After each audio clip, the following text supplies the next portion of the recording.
Jacques Lamontagne, salut. Bonjour. Jacques Lamontagne, c'est ta combienième présence au Festival de Prévost? C'est, je pense, au Ferrer, ma troisième présence. Troisième. Oui, On peut déjà parler d'un habitué. presque, oui. Qu'est-ce que ça représente, surtout à la sortie de la pandémie, qu'est-ce que ça représente l'événementiel et de revenir faire des festivals? Je te dirais, bon, de un, c'est le plaisir de retrouver les lecteurs, mais beaucoup également de retrouver nos amis dispersés à travers la province de Québec, les amis auteurs. Donc, c'est l'occasion de pouvoir papoter avec nos amis, puis ça représente ça, l'événementiel. Et j'imagine que ça fait aussi un peu de bien de quitter la planche à dessin quelques jours. Oui, mais en fait, notre boulot, c'est un boulot de solitaire. Hein? On est toujours seul face à notre table à dessin. Et de sortir de ça, oui, ça fait du bien. Ouais. D'ailleurs, bon, évidemment, Jacques, tu es un auteur prolifique, mon Dieu, c'est la moindre des choses de le dire. Tu mènes de front plusieurs séries, tu enchaînes les albums. Dernièrement, on te doit notamment 2 séries. Donc, Wild West, Oui. ainsi que Shelton et Felter. Oui, 2 séries au niveau du ton qui sont diamétralement opposées. absolument. Dans le cas de Wild West, tu travailles avec un scénariste, une approche graphique très poussée. Oui. Là, on est dans le Far West, on est dans la saleté, on est dans l'âcreté, dans la dureté de la vie. Dans Shelton et Felter, on est dans la comédie, on est dans l'enquête policière. C'est 2 univers complètement différents. D'ailleurs, là, cette série-là, tu la pilotes en solo. Exact. Est-ce que de passer d'une série à l'autre, tu considères ça comme prendre un congé? Oui, c'est comme un respire. En fait, ça me permet justement de...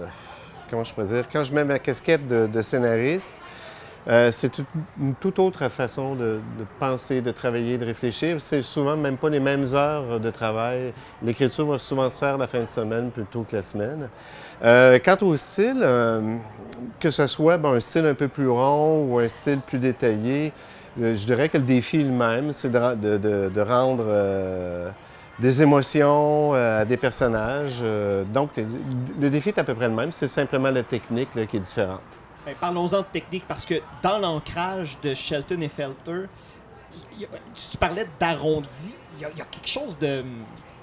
Comment c'est difficile de... Je trouve que ça a beaucoup de swing. Ouais. C'est vibrant, ça bouge, c'est copieux, c'est généreux. Et je pense que ça exige ça, la comédie. Bien, ça exige ça. C'est sûr qu'on aurait pu, adapter peut-être la série avec un autre dessinateur, avec un style qui est plus réaliste, mais je pense que ça aurait été moins efficace. Il y a un côté rond, comme tu dis, il y a un côté bonhomme à gros nez. Et c'est ça qui fait en sorte que la série se prend pas au sérieux. Même si on est sur une trame policière à la Agatha Christie, n'empêche qu'il y a tout cet humour-là qui est en background, là, qui est important là, pour cette série-là. Mais le fait justement de scénariser et de dessiner, lorsque tu es à l'étape de la scénarisation, est-ce que tu penses au Jacques Lamontagne, illustrateur, qui va devoir par la suite réaliser les planches? Non.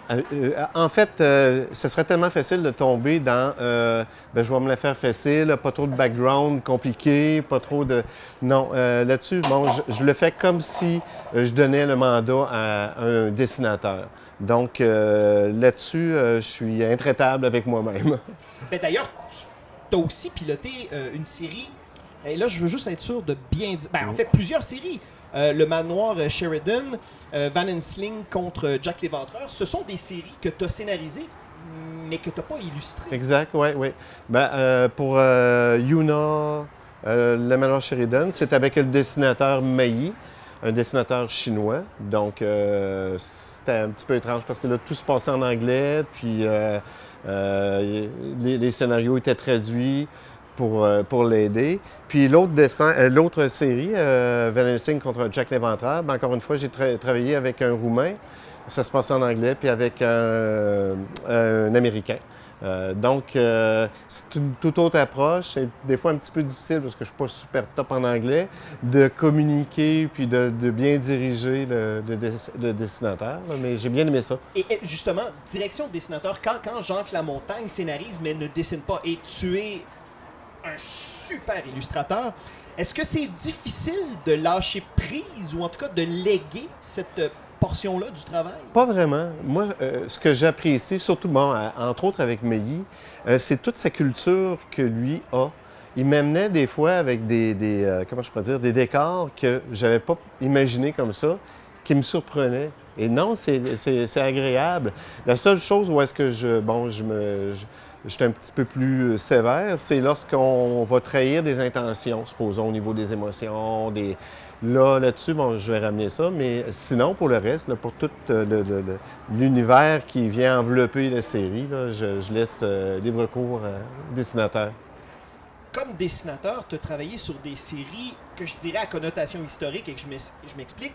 La série des druides, donc on est dans des temps immémoriaux. Wild West, on remonte au Far West, à l'époque pré-industrielle. Ouais. J'imagine que ça demande beaucoup de travail de recherche. Oui. Pour les druides, c'est sûr qu'il y a eu un gros travail de recherche, mais comme c'était une période qui était moins référencée, c'est-à-dire que c'était plus difficile de trouver de la documentation sur tout, là, on pouvait laisser libre cours à l'imagination. Wild West, c'est pas la même game. Là, je suis rendu avec une documentation quand même assez complète là, sur à peu près tout, là, sur les étuis, sur les fusils, sur l'habillement, sur les décors. Sur les véhicules aussi, hein? Oui, bien sur la diligence, oui, voilà. dans le tome 4, entre autres, il y a un train de General, qui est une locomotive à vapeur. Bon, bien, j'ai monté une maquette de cette grandeur-là pour être sûr de pouvoir bien dessiner dans tous les angles cette locomotive qui devenait presque un personnage là, dans la série. Tu parles de référence. Est-ce qu'au niveau du dessin, la représentation des personnages, est-ce que tu as aussi recours à de la photographie ou à... Il y a certains dessinateurs, dessinatrices qui font ça, là, qui ont des modèles ou qui utilisent des photographies. Moi, honnêtement, là, c'est ça que je disais. J'avais donné un masterclass l'année dernière, puis j'expliquais que je préfère avoir un dessin qui est un petit peu plus maladroit plutôt qu'un dessin qui est copié, calqué sur une photo. J'essaie de m'en éloigner le plus possible. Mais si, parfois, il y a une pose qui est vraiment trop compliquée, je vais prendre une photo, mais toujours interprétée par la suite par la main, jamais calquée. Il faut que ça repasse par le cerveau, puis pour pas que ça détonne avec le reste de la production. Dans Wild West, c'est une épopée non seulement enlevante, mais incroyablement bien dessinée. Faire un album de Wild West, ça te demande combien de temps? Ça dépend de l'album. ça peut être un mois. Pas un mois, un an. Oui, parce qu'un mois... un mois, ça serait top, ça, mais non. Ouais. Un an, ou sinon, ben là, pour le tome 4, j'en suis à 14 mois de production.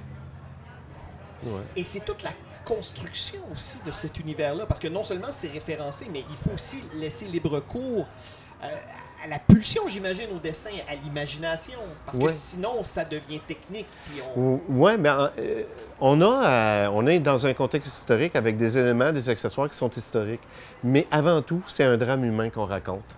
Et ça, c'est le plus important. Je reviens toujours aux émotions, c'est ce qu'il faut qu'il passe en premier, là. Il faut que le lecteur ait, comment je pourrais dire, il faut qu'il se range derrière la personne qui s'est fait maltraiter. La vengeance est encore plus appréciée. Donc, et ça, c'est des sentiments qui doivent passer facilement auprès du lecteur lors de la lecture. C'est drôle parce que les Européens ont une telle fascination pour l'histoire de l'Amérique. Quand on regarde dans l'histoire de la bande dessinée, la grande majorité des séries western sont signées d'auteurs européens. C'est vrai. Et c'est fou, on n'a qu'à penser évidemment à Charlier avec son Blueberry, et là, on pourrait Undertaker, etc. Wild West, évidemment. Aux États-Unis, dans l'univers du comics, il n'y en a pas tant que ça. Il y a Brew Baker et Sean Phillips qui ont fait un truc, entre autres, vraiment intéressant, mais Est-ce que tu as l'impression que comme illustrateur nord-américain, le fait de produire une série qui est distribuée dans toute la francophonie, mais qui est quand même produite en partie, Europe, ouais. est-ce que tu as l'impression que ta perspective nord-américaine apporte quelque chose de différent à la série? Quand j'ai illustré les druides qui se passaient en Bretagne, je n'avais jamais mis les pieds là. Je me sentais un peu comme un imposteur. Ici, j'étais en Amérique du Nord. Oui, c'est vrai qu'il y a certains paysages qui me sont familiers, que je peux mieux rendre. Par contre, si je m'en vais au Nevada, j'ai pas mis les pieds là encore. Encore une fois, je tombe dans l'imposture. Je vais me documenter le mieux que je peux pour rendre ces paysages-là, mais c'est sûr et certain qu'à un moment donné, il faut s'approprier un petit peu comment je peux dire, toute l'imagerie qui est à l'intérieur d'une bande dessinée, puis donner notre vision des choses, là. Si je peux me permettre, moi, à la lecture de Wild West, une des premières choses qui m'a marqué dans le premier tome, c'est ton rapport à l'espace comme illustrateur. Et là, j'ai fait « Ah, tiens! » Alors, le fait qu'il soit américain, ou en tout cas nord-américain, oui. Moi, j'ai senti que au niveau du traitement de l'espace, on était beaucoup plus dans quelque chose de senti que dans quelque chose de fantasmé. Oui. Parce qu'il y a plusieurs auteurs qui ont... Jean-Claude Mézières, lui, avait une fascination pour l'Amérique. D'ailleurs, il a suivi semble-t-il, et c'est ce qu'il m'avait raconté, mais qui a suivi des cours d'équitation pour monter à cheval, tout ça. Mais même quand on lit Blueberry, de notre perspective de Nord-Américain, quand on lit ça, on sent, malgré tout le talent, là, mais on sent l'aspect un peu fantasmé, fabriqué, beaucoup par le spectre du cinéma. Donc, et là, quand on lit Wild West, on se sent dans la poussière, on se sent dans cet espace-là qui est en soi un personnage. Ouais. Comme je suis un grand amateur de cinéma, puis de séries télé, c'est sûr que je connais les films de John Ford. Bon, et encore là, on était dans une espèce de vision, comment je pourrais dire, grandiloquente du western. Notre outil de base a été Deadwood, quelque chose de crasseux, quelque chose qui devait se rapprocher beaucoup plus de la réalité. Bon, les espaces, les grands espaces, moi, je les connais, mais c'est vrai qu'il y a des fois, comme tu dis, c'est des visions un peu fantasmées par les Européens. C'est plus grand que nature, là. Ouais. Moi, j'essaie de ramener ça à une échelle un peu plus humaine.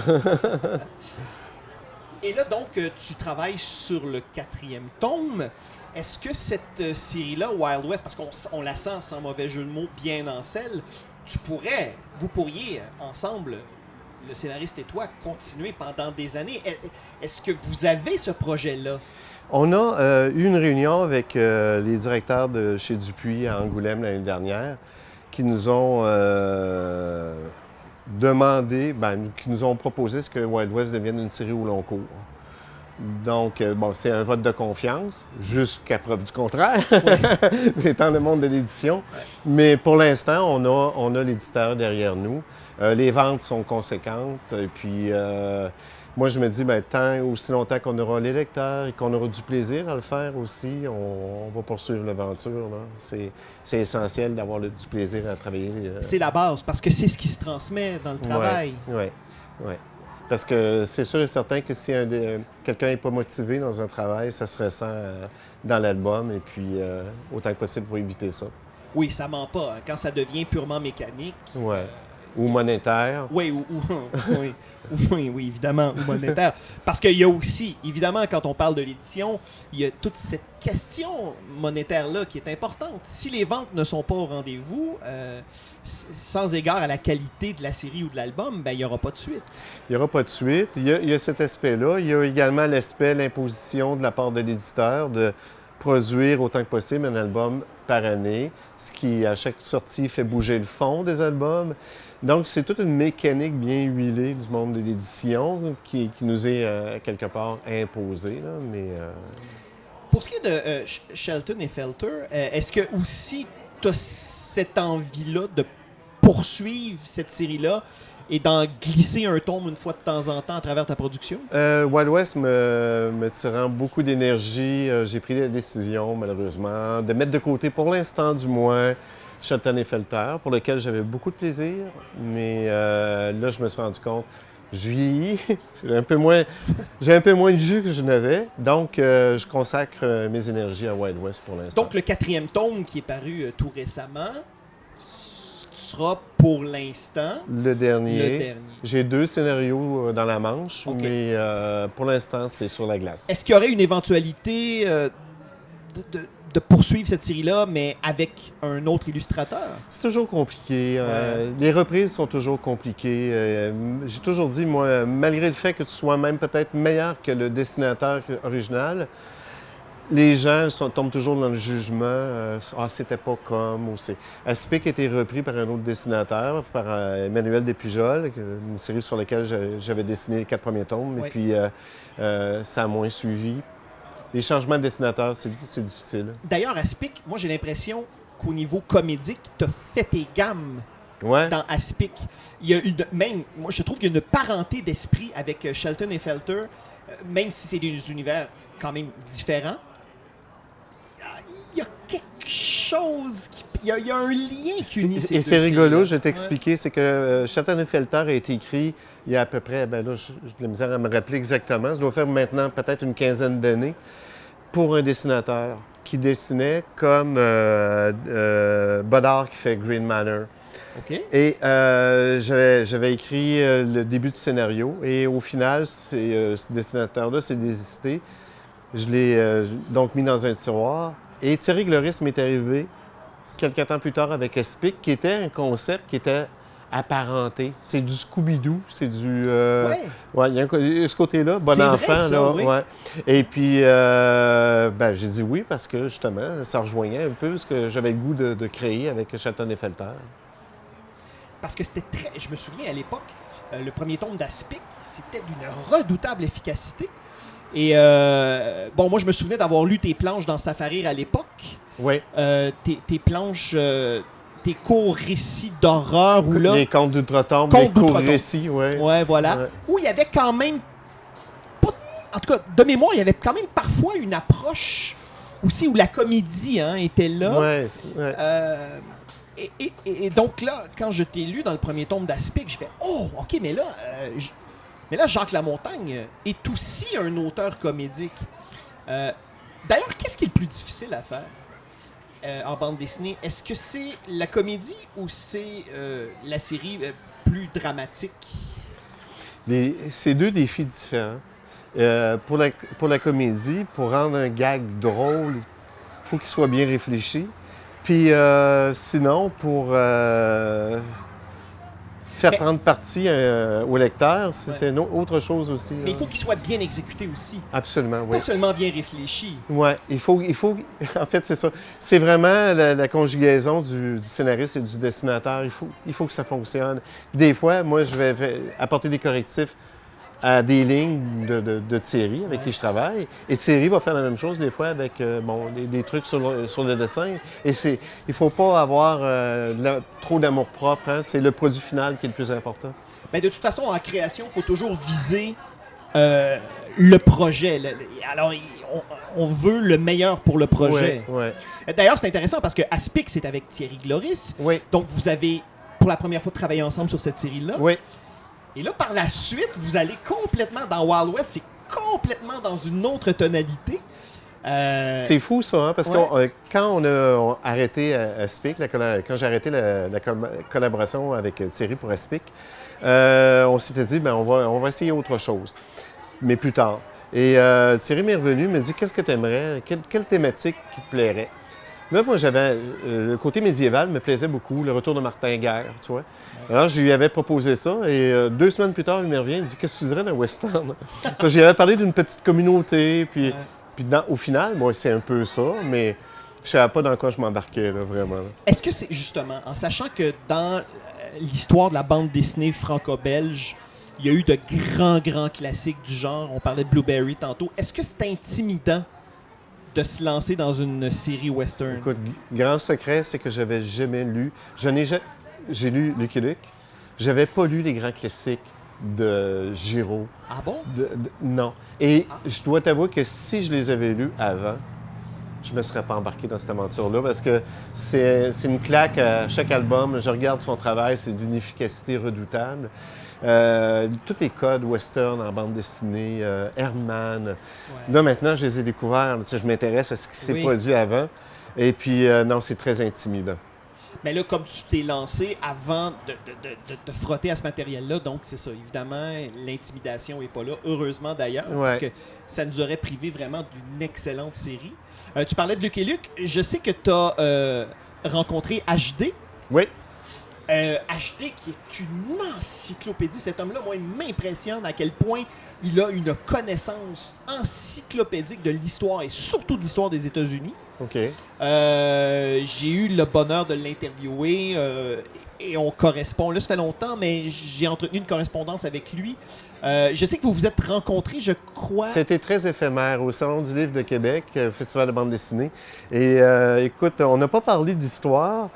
On a simplement parlé du plaisir mutuel qu'on avait de regarder le travail de l'autre. Et on s'est découvert qu'on était né en 1961, au mois de juillet. On s'est posé la question si on avait la même mère. Donc, ça a été bien, bien le fun. Et le résultat est ici. J'ai le test d'ADN.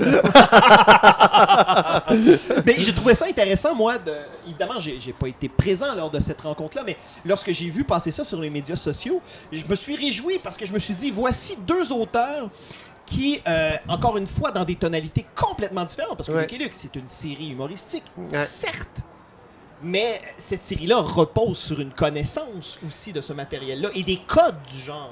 Quel que soit le projet BD, même pour Shelton et Felter, à chaque fois que je me lançais dans un scénario, je devais m'appuyer sur quelque chose de solide, soit la documentation. C'est la base de tout. Sinon, le lecteur n'embarque pas. Alors, effectivement, le western est encore plus référencé, puis avec encore plus de petits malins qui connaissent à peu près tout, le nombre de boutons sur les uniformes. Là, on entre vraiment dans un autre aspect, mais à un moment donné, il faut lâcher prise aussi. On n'est pas là pour... c'est pas un cours d'histoire, on raconte une histoire. On le fait de façon très sérieuse, mais on peut pas être spécialiste de tout. Êtes-vous souvent confronté à ça, justement, là, des connaisseurs... des lectrices et des lecteurs là, qui ont une connaissance tellement pointue. Presque encyclopédique. Ouais. En fait, les gens qui viennent me rencontrer, c'est toujours positif. C'est plus sur Internet qu'on va les voir, ces commentaires-là. Ah ouais, c'est plus facile. Mais je te dirais que pour l'instant, c'est assez rare que j'ai eu des mauvais retours sur le travail. C'est fou parce que moi, j'ai vécu le même principe. La première fois que je suis allé à la Comédie Française, j'ai vu des gens, et là je me souviens, c'est fou, hein, c'est un Molière, mais j'arrive même pas à me souvenir, ça fait 25 ans de ça. La seule chose dont je me souviens de la Comédie Française, c'est de voir des gens assis dans la salle avec leur édition de la Pléiade qui suivent le piétage. Ils regardent pas la pièce, ils regardent pas les interprètes, ils suivent pour voir s'ils respectent le piétage. Est-ce qu'on déroge? Oui, ouais, exactement. C'est fou, ouais. Et là, moi, je me suis posé la question, mais où réside le plaisir? Exact, parce qu'à un moment donné, il faut qu'il y ait un lâcher-prise. Il faut que tu te laisses porter par le récit, puis que tu ne t'attardes pas trop aux détails. Sinon, écoute, il y a un spécialiste, entre autres, c'est un auteur de bande dessinée qui est un spécialiste des armes et qui revient souvent sur des coquilles ou des choses comme ça. Mais bon, on fait de notre mieux. Et puis, oui, parce que le commun des mortels, finalement, ce qu'on veut, c'est se faire raconter une histoire. Ben oui, absolument. Puis se faire comment je peux dire, se faire transporter par l'histoire, puis oublier un petit peu peut-être les tracas de la journée avec un album. Oui, et non seulement ça, mais je trouve que les qualités sont tellement multiples dans votre série Wild West que moi, quand je termine de lire un album... après, je vais du côté de Google ou je vais du côté d'encyclopédie que j'ai à la maison. Parce que tout à coup, une case ou une réplique a soulevé tout à coup un questionnement, un intérêt, une curiosité. Et là, tout à coup, c'est le prolongement du plaisir. Et moi, ça me plaît bien. Et c'est pas tout le temps le cas dans les séries à connotation, et là, j'utilise les guillemets historiques. Ouais. Des fois, on s'embourbe tellement dans des détails que ça en vient plombant.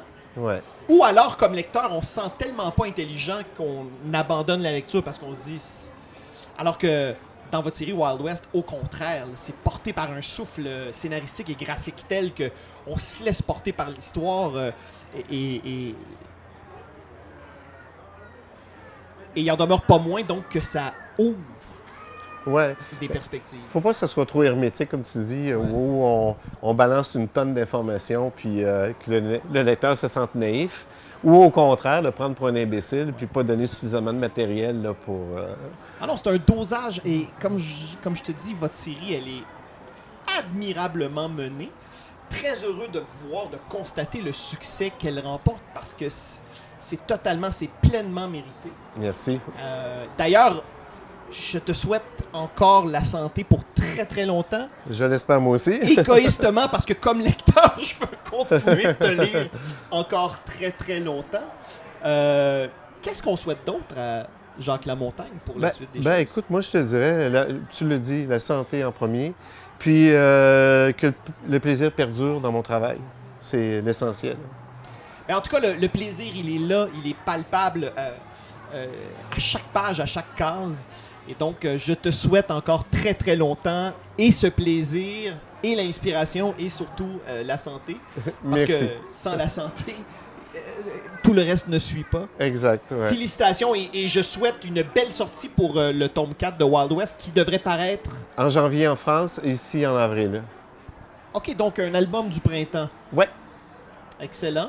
Alors, bon vent, Jacques Merci. Lamontagne. Jean-Dominique. Merci à toi. Merci à toi aussi.